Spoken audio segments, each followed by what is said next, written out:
Welcome to The Lift with Sheila Robinson-Kiss. Come on in. There's always a special place set aside for you here where you can relax, kick up your heels, pour yourself a nice, refreshing drink, and prepare to be lifted and soar.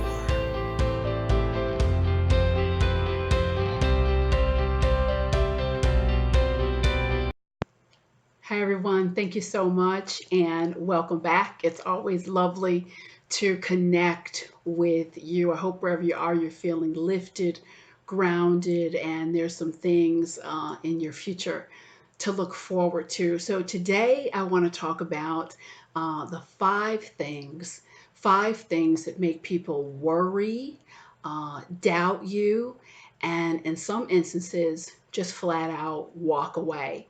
So I want to get into a bit of the psychology of how relationships form, and whether that's a working relationship or it's on the personal end of your life, there's a tremendous amount of overlap in how we come to a space of trust and comfort in a relationship. So one of the most important things to understand is, for better or worse, when anyone meets you, 9 times out of 10, if there's some outcome, if there's some type of a desired outcome, people are looking for levels of authentication. They want to authenticate you as an individual, or perhaps you for the good and service that you're offering. And so when that process of authentication is interrupted or is rocky or is bumpy, it doesn't lend itself well, doesn't bode well for favorable outcomes. So I want to just highlight 5 things that will really shut folks down. And again, I think you'll find my content, if you have been following me on YouTube, you've read any of my books. Again, I say there's so much overlap in how we're working, how we're living, certain circumstances that may come up. So this is really a message and information to lean into. Number one, when there is a mismatch between what you are saying, again, when there's a mismatch between what you are saying and what someone is seeing, that's a problem. Most people will give you a certain level of bandwidth. There's a certain level of bandwidth that people are playing with, if you will, when they're in this process. They're going to authenticate what's up. And if you pull them too far, that's when that band breaks. I'll give you an example. Sitting with a gentleman a few years ago, very charismatic, very intelligent. He was offering a product. I was very interested in it. Honestly, after sitting down with him for about 40 minutes, he had me. And I simply asked a question, and it's a standard question in life. Sounds great. Is there someone I can talk to? Someone who's gone through this process with you, references something like this? And he says, well, that information, as far as their success, the numbers, that's private. And I kind of looked, I'm like, well, I'm not really asking about numbers. Is there someone I can talk to?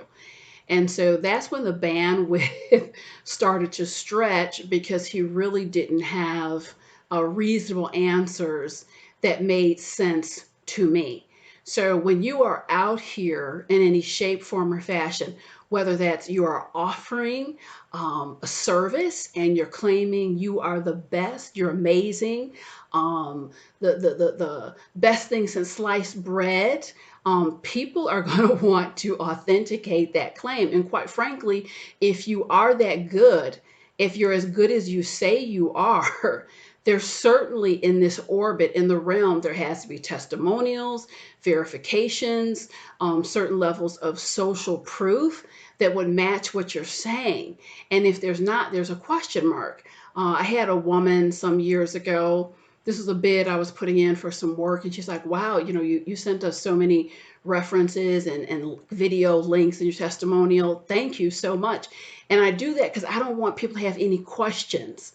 If I'm out here saying I'm this, I'm that, I'm the third, everything behind it needs to be a reflection of it.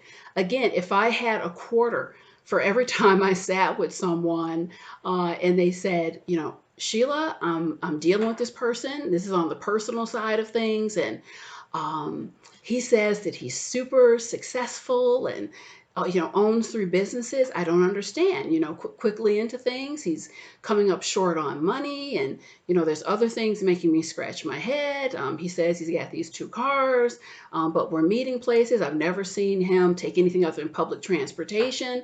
It's that bandwidth. People start scratching their heads when things don't match up.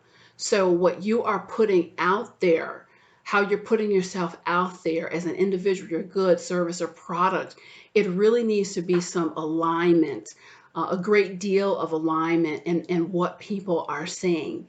The second piece I want you to think about is, and this is real turnoff for folks, justifiably so, is the lack the lack of emotional control. When people are inappropriate, making outbursts, what you announce to the world is, I'm holding my hand up. I just need you to know I can't handle myself. I don't know how to handle myself under pressure. There should be a question mark behind me. Let me give you an example of just losing emotional control in a very inappropriate way, as well as in an inappropriate setting. Was sitting roundtable discussion with an individual. He was in an interview setting and was really being kind of grilled and probed by 2 members of this panel. Again, rightfully so, because there would be a heavy weight of responsibility if he was the person slotted for this position. You could see him getting clearly uncomfortable, didn't like the questions for whatever reason, didn't appreciate it. And instead of really asking some clarifying questions on his end, he made an outburst, very inappropriate, he rose his voice at 2 of the panel members, kind of raised some eyebrows, and I saw it in real time just go downhill. Why? Because if you're in a setting like that and you can't handle yourself, again, it's going to make people nervous, justifiably so. Anger management issues, lack of communication skills that blow things up unnecessarily. That's really a problem. That's a problem in your personal life, can easily translate into the workplace as well. And I just recommend, if there are any issues, I love this channel myself and the content that I put forth, because this is all safe space, non-threatening exploration. And if anything rings a bell, that would be your cue. Put something in place, an intervention, whether that's coaching, books, whatever the case may be, to bring that into alignment, get yourself under control, because 9 times out of 10, it has cost you already, or it will cost you.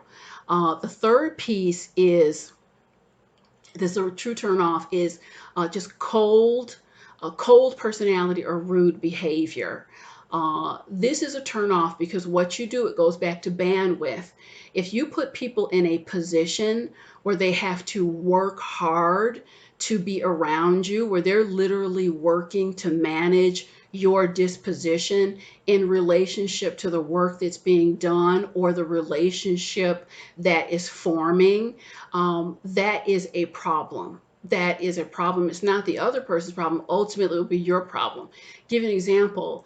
A gentleman, I know him very well. At one point, there was only 3 people. There were 3 people in the country who could do what he did. It was highly specialized technical work he was doing. And he knew he had cornered the market. He knew he was very good at his work, but his attitude was so nasty. He was so short with his clients. And I knew that something was going to happen that would really jam him up and back him against the wall. And it certainly did. An individual up and coming just undercut him. This person very good at what they do, started generating lots of business, lots of money to market their services. Clientele loved this person, and pretty soon, within a span of 2 years, this individual who really cold, rude behavior, wasn't focused on customer service, wasn't really kind on the inside, without the ability to pretend on the outside, and there it goes, belly up.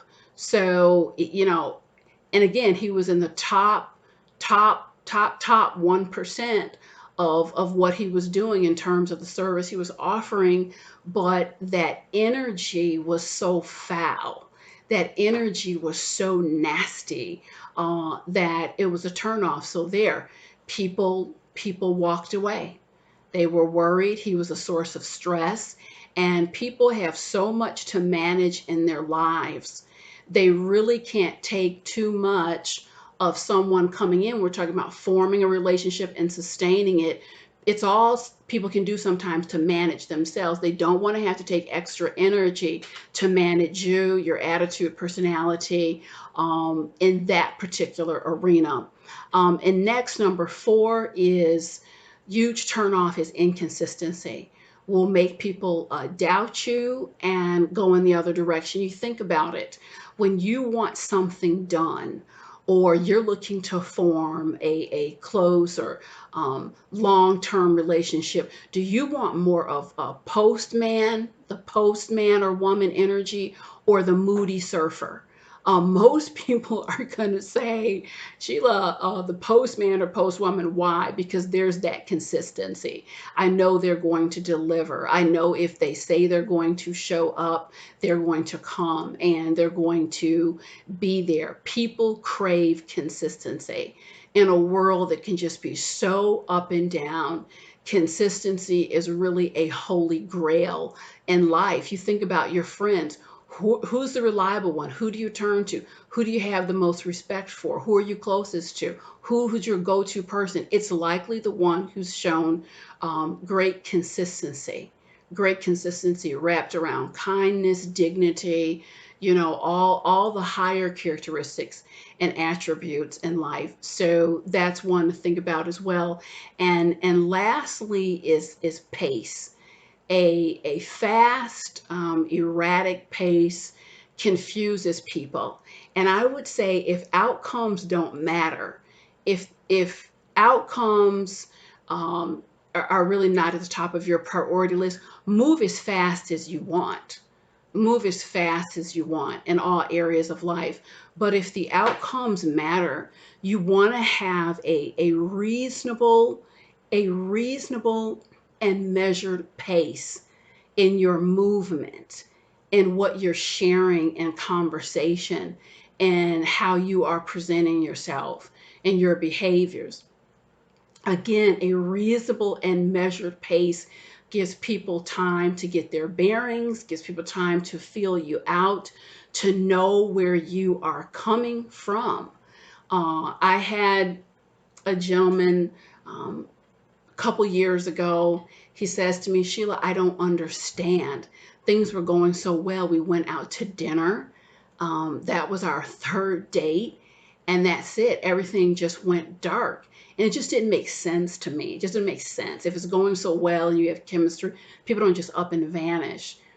And I asked the question, what did you say? What happened during dinner? What was the conversation? Well, I opened up to her. Opened up to her about what? I opened up to her about, the divorce, some issues I had that I've healed from, the DUI, and on and on and on. And I knew before I went any further, that's an issue of pace. You went too far, too fast, and quite frankly, you scared the individual off. It happens all the time. Whereas if this was further down in the relationship, let's say 3 months, 4 months, maybe 5 or 6 months, you've given the person a chance, an opportunity to get to know you.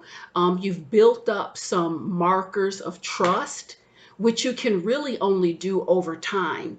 Because the reality is, most people out of the gate are going to tell you, I'm amazing, you can trust me, I'm reliable. It just doesn't work that way. And they may be the most awesome person in the world. I remember meeting Mr. Kiss, and had my husband had a wonderful feeling about him. We talked and all this stuff, and the thing is, he didn't make too many he wasn't professing how amazing he is, or this, that, and the third. It just unfolded very natural. I remember him saying, time will tell, time will tell. I am who I am. I want you to get a chance to get to know me.